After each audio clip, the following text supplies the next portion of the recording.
তোমরা অনেক সময় দোয়া করছি কিন্তু কবুল হচ্ছে না। আল্লাহ পবিত্র কোরআনে বলেছেন সূরা বাকারা অধ্যায় নম্বর 2 আয়াত 216, তোমরা যা পছন্দ করো সেটা হয়তো তোমাদের জন্য ভালো না, আর যেটা পছন্দ করো না সেটা হয়তো ভালো।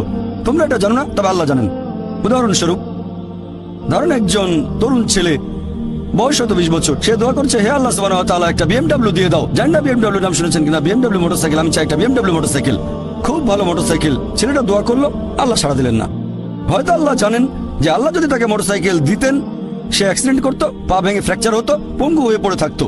তাহলে এখানে আল্লাহ সুবহানাহু ওয়া তাআলা তার ডাকে সাড়া দিয়েছেন সাড়া না দেওয়ার মাধ্যমে। আল্লাহ তার ডাকে সাড়া দিয়েছেন সাড়া না দেওয়ার মাধ্যমে। আল্লাহ তাকে মোটরসাইকেল দেননি কারণ সে ভালো বান্দা, সে খুব ভালো মানুষ, সে যা যাচ্ছে তা ভালো হবে না আমি জানি, কিন্তু সে জানে না, তাই আল্লাহ দিচ্ছেন না। এভাবে আল্লাহ সাড়া দিচ্ছেন সাড়া না দেওয়ার মাধ্যমে।